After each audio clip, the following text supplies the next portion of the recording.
सांवली बहू। शिल्पा है तो सांवली लेकिन बहुत ही टैलेंटेड। लेकिन कहते हैं ना, शादी के लिए तो लंबी और गोरी होनी चाहिए। शिल्पा, ये रिश्ता भी हाथ से गया।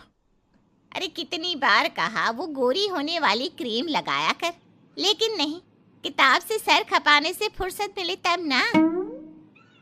तू ही क्यों नहीं इसके लिए उपटन तैयार कर देती? शर्मा जी की बेटी का कम रेट में कितना अच्छा रिश्ता हुआ है।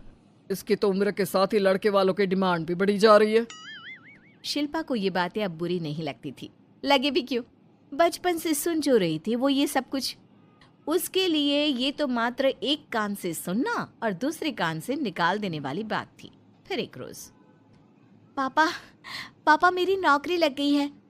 वाह, अच्छा, कहाँ बेटा? न्यूज़ चैनल में पापा, खबरों को लिखना होगा। हाँ, वैसे भी तेरे जैसी सांवली शक्ल की लड़की को कौन पर्दे पर आने देगा, क्यों? चल, 4 पैसे कमाने लायक हुई है तो लड़के वालों को बोल देंगे कि कमाती भी है, फिर शायद कोई कर ले शादी। हाँ सही कह रहे हैं। वैसे बेटा कल शाम को एक लड़का और आने वाला है, उसे भी देख लेना। शिल्पा को इस बार गुस्सा आ जाता है। अच्छे न्यूज़ चैनल में नौकरी लगने की खुशी भी माँ पापा के चेहरे पर नहीं दिखती। अगले रोज ऑफिस से शिल्पा घर आती है तो सामने बैठा होता है हिमांशु। हिमांशु शिल्पा को देखता है तो पहली नज़र में तो वो उसे पसंद नहीं आती, लेकिन फिर भी फॉर्मेलिटी तो करनी थी। हाँ, ओके, तो क्या शौक है तुम्हारे और खाने में क्या क्या बना लेती हो? मुझे पढ़ने लिखने का शौक है, खाना बनाना नहीं आता, बिल्कुल भी नहीं आता। पर फिर भी क्योंकि ये रिवाज है कि बहू को खाना बनाना होता है तो थोड़ा बहुत बना लूँगी, लेकिन उतना ही वक्त किचन को दे पाऊँगी जितने में मेरा काम, मेरी नौकरी सफ़र ना हो। बाकी भूख तो तुमको भी लगती होगी, तो खाना बनाने की जिम्मेदारी दोनों की ही होगी, है ना? शिल्पा बोले जा रही थी। अब तक जिन लड़कियों से हिमांशु मिला था, शिल्पा उन सब से अलग थी। वो ऐसी ही तो लड़की चाहता था।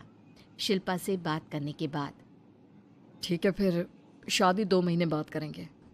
वो क्या है ना, खाना बनाना भी तो सीखना होगा ना। मुझे मंजूर है। शिल्पा को भी हिमांशु अच्छा लगने लगता है। दोनों की शादी हो जाती है, लेकिन शादी के बाद से ही हिमांशु का परिवार शिल्पा के रंग को लेकर कई बातें बनाता। क्या बात है हिमांशु, क्या कमी हो गई थी जो ऐसी काली सी बहू ले आया? काली काली तो नहीं है। हाँ, मेरी शिल्पा का रंग हल्का सांवला है। वैसे आप तो कृष्ण की भक्त हैं, जानती है ना, उनका रंग भी सांवला था। अब सांवले रंग के कृष्ण की पूजा, तो सांवली मेरी बीवी खराब कैसे? बात तो सही भी थी। क्यों सांवला रंग खराब माना जाता है? शिल्पा पति का तर्क सुन रही थी। थोड़ी देर के बाद, क्या बात है, शब्दों का जादू आ गया। क्या तर्क दिया आपने सांवले रंग के समर्थन में? तो क्या तुम ही पत्रकार हो? अरे तुम्हारा पति भी कम नहीं है। शिल्पा रोज एक नई तरक्की छू रही थी। कभी विदेश दौरा तो कभी बड़े बड़े लोगों का इंटरव्यू। एक दिन, सुनो, आज का दिन बहुत खास है, मैं मुख्यमंत्री जी का इंटरव्यू लेने जा रही हूँ। अरे वाह, क्या बात है, सही है यार। तभी ससुर आ जाते हैं। बहू, थोड़ा मेकअप भी कर लेना, वरना काली काली फोटो सब जगह आएगी। अरे हम तो शर्म के मारे किसी को दिखाते भी नहीं कि ये हमारी बहू है। न जाने क्या कमी थी। अरे वो शारदा दीदी की बहू देखो, कैसे मक्खन की तरह गोरी है। और नताशा, वो तो ऐसे लगता है जैसे भगवान ने दिल खोल कर रंग दिया है उसको। अरे माँ, आजकल रंग नहीं बुद्धि का जमाना है। हाँ, तो वो दोनों कहाँ पागल है, अच्छा खासा घर देख रही है। शिल्पा को ससुर की बात पर गुस्सा तो आता है, लेकिन वो मूड खराब नहीं करना चाहती। वो तो बस तैयारी करती है कि जल्दी से अच्छा सा मुख्यमंत्री का इंटरव्यू हो जाए और दुनिया देखे। होता भी यही है। शिल्पा जब शाम को घर आती है तो, अरे चाची, बुआ, फूफा जी, कैसे हैं आप सब? कैसे आना हुआ? शिल्पा को आसपास के लोग भी देख रहे थे। वो भी जानती थी कि उसने जो इंटरव्यू किया वो कितना वायरल हो रहा है। अरे बहू, बड़े लायक हो तुम, औरत होकर दुनिया की इतनी जानकारी। कितनी समझ है तुम्हारे अंदर। वाह वाह बहू, तुमने तो हम सबका सीना गर्व से चौड़ा कर दिया। सास ये सब देखकर सोच रही थी कि भाई ऐसा भी क्या हो गया, इन्होंने तो बहू को हीरो बना रखा है। मैंने तो शिल्पा को उसी दिन समझ लिया था जब पहली बार मिला था। मैं तो जान गया था कि ये लड़की अलग है। कितनी प्यारी आवाज़ है इसकी और समझ भी लाजवाब। तभी बुआ सास बोल पड़ती है, और एक हमारी बहू है, सारा दिन टिकली बिंदी पर ही लगी रहती है। अरे दीदी, न जाने कौन कौन सी क्रीम लगाती है, अब तो चेहरे पर फोड़े भी निकल गए। कितनी बार कहा कुछ पढ़ाई आगे करके दुनिया में नाम कमाओ, लेकिन नहीं, बस सारा दिन शीशे के सामने खड़ी रहेगी। कोई बात नहीं फूफा जी, वो भी किसी की पसंद हो सकती है। हम लोगों का क्या, एक काम अच्छा कर दिया तो पूछ लिए गए, नहीं तो जमाना तो गोरी सूरत की ही तारीफ करता है। क्यों माँ जी? हाँ हाँ, वो क्या है ना, मैं ज़रा पानी लेकर आती हूँ, तू बैठ बहू। हाँ हाँ बहू, तू तो बैठ। वो क्या है ना, आज तो तुझसे बहुत सारी बातें करनी है। ये बता, कैसे दिखते हैं मुख्यमंत्री जी सामने से? जैसे टीवी में दिखते हैं वैसे ही दिखते हैं क्या? आए दिन लोग शिल्पा से मिलने आते, उसे अपने स्कूल या दूसरी जगह पर चीफ गेस्ट बनाते। ये सब देखकर पति तो खुश होता, लेकिन सुंदर बहू का सपना सास की आंख से उतर ही नहीं रहा था। फिर एक रोज, शिल्पा, पापा कहाँ है? माँ जमीन पर गिरी पड़ी है, वो बेहोश हो गई है। शिल्पा की सास को गंभीर बीमारी हो जाती है और फिर आप लोग अपनी माँ की किसी बात को मना ना करना, उनका दिल कमज़ोर हो चुका है। दिल में कोई बात लगेगी तो उनके हार्ट अटैक आने के चांसेस हैं, तो समझ रहे हैं ना। कुछ दिनों में ठीक होकर सास घर आ जाती है और फिर एक दिन, देख बेटा, मैं मरने से पहले एक सुंदर बहू का चेहरा देखना चाहती हूँ। अरे मैं नहीं चाहती कि तू इस काली कलूटी के साथ रहे, छोड़ दे इसे। अरे कल को तेरे बच्चे भी ऐसे काले पीले पैदा होंगे और फिर हमारा खानदान देखने लायक नहीं होगा। शिल्पा सुन रही थी, वो परेशान हो रही थी। वो सोचती है कि एक बार वो अपने पति से बात करके देखेगी। सुनिए ना, मुझे आपसे बात करनी है। मुझे भी शिल्पा, मैं माँ के बिना नहीं रह पाऊंगा, तुम समझ रही हो ना। शिल्पा को दुख होता है, लेकिन वो क्या करती। वो हिमांशु को तलाक देने का सोच लेती है और फिर शिल्पा, माँ की हालत फिर खराब हो रही है, क्या करूं? माँ को सबसे बड़े अस्पताल में भर्ती करना होगा। लेकिन वहां तो बेड के लिए बड़ी बड़ी सिफारिश करनी पड़ती है। हाय रे, मेरा मरना तय है, मैं मर न जाऊं, मुझे बचा ले बहू। शिल्पा को हैरानी होती है कि वो करे तो क्या करे। पर माँ जी, मैं कैसे? बेटा, मुख्यमंत्री जी से बात कर ले, उनसे बड़ी सिफारिश किसकी हो सकती है? तू बोलेगी तो शायद तेरी सास की जिंदगी बच जाएगी। शिल्पा सिफारिश से सास को बड़े अस्पताल में भर्ती करवा देती है, जहां लंबे समय बाद सास ठीक होती है। लेकिन इस बीच एक दिन भी शिल्पा उन्हें देखने नहीं जाती। सास जब घर आती है तो एक सुंदर सी लड़की उनका स्वागत करती है। ये कौन है और शिल्पा कहाँ है? मुझे तो मेरी बहू ही चाहिए। माँ, कैसी बात कर रही हो? तुमने कहा था ना कि शिल्पा काली है और तुम्हें काली बहू नहीं चाहिए। ये रीना है, तुम्हारी बहू। नहीं नहीं, मुझे माफ़ कर दो, मुझे तो मेरी शिल्पा बहू ही चाहिए। उसी के कारण आज मेरी जान बची है। मैं नहीं समझ पाई कि सुंदर शक्ल से ज़्यादा सुंदर दिल और आचरण होना चाहिए। लेकिन अब क्या, अब तो देर हो चुकी थी। हिमांशु भी जानता था कि आत्मसम्मान वाली शिल्पा अब उसकी जिंदगी में वापस नहीं आएगी। अब तो शिल्पा को वे लोग बड़े बड़े चैनल की स्क्रीन पर देखते और अफसोस करते। शिल्पा चाहती तो कभी तुम्हारे लिए सिफारिश नहीं करती। अब तो आसपास के लोग भी घर नहीं आते। लोगों को लगता है कि शिल्पा ने हम लोगों को छोड़ा क्योंकि हम उसके लायक नहीं थे। सही बोल रही है माँ, हम ही तो उसके लायक नहीं थे। शिल्पा जैसी समझदार, पढ़ी लिखी, दुनिया की समझ रखने वाली लड़की को मैंने छोड़ा, सिर्फ आपके कहने पर। अब ये गोरी लड़की आपकी बहू हो सकती है, लेकिन मेरी बीवी कभी नहीं। हिमांशु वहां से चला जाता। थाली में घी ज्यादा दिखता है, कहावत है ना। तो उसी कहावत से प्रेरित होकर ये कहानी सुने। मीरा अपनी सहेली सीमा से कहती है। क्या रे सीमा, तेरे जैसी सास भगवान सबको दे। कोई रोक टोक नहीं, कोई बोलियां नहीं, आराम से रहती है और आराम से रहने देती है। एक मेरी सास है। माना कोई रोक टोक नहीं है, लेकिन दूसरी कई परेशानियां हैं जो मेरी सास के साथ है, तू नहीं समझेगी। चल अच्छा रखती हूँ, ननद आई है, उसकी खातिरदारी करनी है। मीरा सीमा की सास से काफी इम्प्रेस रहती है। फिर एक दिन सीमा मीरा के घर किसी काम से जाती है। मीरा की सास कहती है। हाँ भाई सीमा, क्या करने आई है? घर में कोई काम धाम नहीं है क्या? सीमा को तो शौक लगता है, ऐसे कोई कैसे बोल सकता है। आंटी, मैं कौन सा कुछ लेने आई हूँ, देने ही तो आई हूँ। ये अचार बनाया था। तभी मीरा आ जाती है। अरे तू अचार लाई है? तेरी सास ने कुछ कहा नहीं?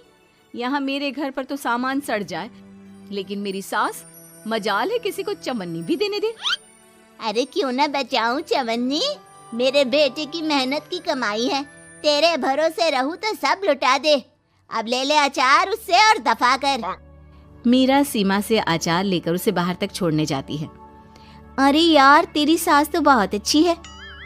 क्या बात कर रही है? कितनी तो बेइज्जती करती तेरी, लेकिन फिर भी तुझे मेरी सास अच्छी लगी। मेरे घर आजा कभी, मेरी सास को देखेगी ना तब पता चलेगा। अरे इससे ज्यादा बुरा क्या हो सकता है? जरूर आऊंगी मैं तेरे घर, लेकिन मैं कुछ लेकर नहीं आ सकती। हाँ, देख रही है ना मेरी सास का हाल। हाँ हाँ, कुछ न लाना, मैं तो कहती हूँ खाली झोला ले आना बस। सीमा चली जाती है। फिर क्या, दोनों अपने काम में लग जाती हैं। लेकिन एक रोज न जाने क्या होता है, मीरा सीमा के घर आती है। सीमा की सास कहती है। अरे सीमा, देख तो कौन आया है, तेरी सहेली मीरा। मीरा, आज कैसे यहाँ पर? आजा आजा। और ये हाथ में क्या है तेरे? क्या मतलब? कुछ नहीं आंटी जी, ये तो खाली थैला है। वो क्या है ना, मंडी जा रही थी तो सोचा मीरा से मिलती चलूं। अरे काहे को मंडी जाना, कल ही मेरा बेटा सब्जी लेकर आया है। अरे मीरा, जरा सीमा का ये थैला तो भर दे। मीरा घबरा जाती है। अरे नहीं नहीं माँ जी, बिल्कुल नहीं, मैं कुछ नहीं ले सकती। हम लोग ना अलग सब्जियां खाते हैं।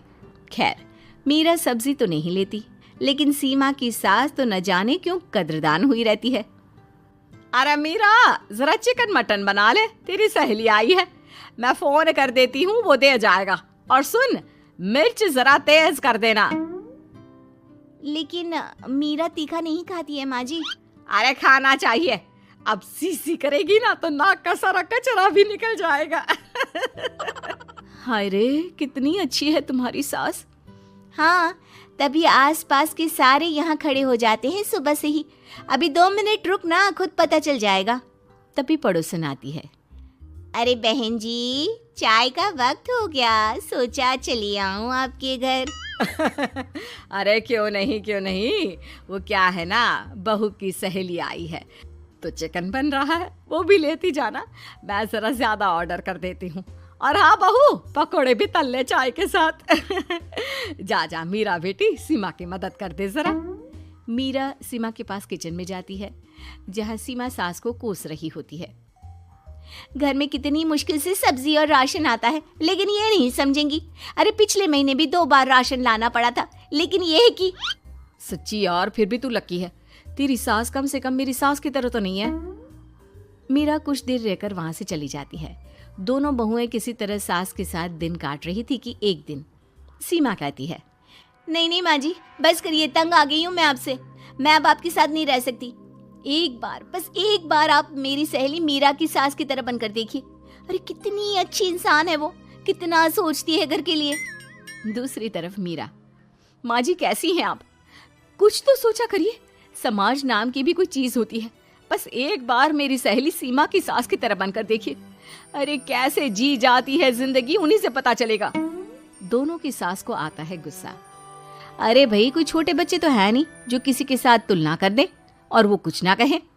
मीरा की सास कहती है। मुझे तो सीमा के पास ही छोड़ा। सीमा की सास कहती है। तू ना मुझे मीरा के पास ही छोड़ दे। दोनों एक दूसरे से सलाह करती हैं और सासों का किया जाता है आदान प्रदान, यानी एक्सचेंज। अगली सुबह मीरा की बदली हुई सास। अरे मीरा, मेरी बेटी आ रही है। मीरा को तो आदत थी कि घर का कोई भी आए दमड़ी ना निकले, ना कुछ बनाना ना कोई लेन देन। अच्छा माँ जी ठीक है, कोई बात नहीं। अरे कैसा कोई बात नहीं। अरे लाओ 16 तरह के पकवान और ननद को देने के लिए सीधा निकालो। सीधा समझती हो ना? देना लेन देन? अरे माँ जी कैसी बात कर दी। इस घर में जो कोई कुछ भी ले आए, लेकिन मजाल है घर की चवन्नी भी कहीं चली जाए। अरे ये तो परंपरा ही नहीं है इस घर की। बाकी खाना हो तो रोटी दाल बना देती हूँ। रोटी दाल तो मेरी बेटी दुख में भी नहीं खाती, तो मायके में क्यों खाए। मैं अभी चिकन, मटन, पनीर और दाल ऑर्डर कर रही हूँ, सब बना देना। लेकिन मेरी तो आदत ही नहीं है इतना सारा खाना बनाने की। नहीं नहीं माँ जी, मुझे तो माफ करें। अरे कैसी बात कर रहे? तेरी सास की बेटी नहीं आती थी क्या? आती थी ना, खूब आती थी, लेकिन मजाल है कि सास कुछ एक्स्ट्रा कर दे। माँ जी देखिए, मेरी तो ये आदत नहीं है। दूसरी तरफ सीमा, माँ जी वो मेरे मायके से लोग आ रहे हैं, तो मैं जरा उन लोगों के लिए कुछ बना लेती हूँ। क्यों क्यों बना लेती हो? दाल रोटी बनी है ना, साथ में अचार रख देना। वैसे आ क्यों रहे हैं बेटी के घर? सीमा को तो बहुत बुरा लगता है। कहाँ तो उसकी सास पड़ोसी के कुत्ते को भी घी की रोटी खिलाती है, और कहाँ ये मीरा की सास जो उसके मायके वालों के लिए सूखी रोटी अचार रख देने की बात कर रही है। वो मेरी भाभी आई है ना, नई, तो शादी के बाद भाई पहली बार आ रहा है। हाँ तो उन लोगों को बोल दो, हमारे घर का रिवाज है सास के लिए 10 साड़ी, हार और सजावट का सामान लेकर ही आना, समझे? सास तो बोली जा रही थी, लेकिन सीमा को कुछ समझ में नहीं आ रहा था कि वो क्या करे। सीमा का पति, अरे सीमा क्या हो गया? तुम्हें तो माँ से बिल्कुल ऑपोजिट चाहिए थी ना। कहाँ माँ हर किसी के आव भगत में तुम्हें लगा कर रखती थी, लोगों से खूब मिलती, घर का सामान बांटा करती थी। अरे याद है ना, तुम्हारे घर वाले आते थे 1 पैकेट लेकर और जाते थे पूरे 10 थैले के साथ। अब आएंगे 10 पैकेट लेकर और जाएंगे खाली हाथ। सही है। नहीं मुझे नहीं चाहिए ऐसी सास, ये सब तो मुझे पता ही नहीं था। सीमा घबराकर मीरा की सास को लेकर उसके घर जाती है, जहाँ मीरा, सीमा ले जा अपनी सास भाई। हाँ मैं भी तेरी सास वापस ही देने आई हूँ। चलो मम्मी जी, मेरे लिए तो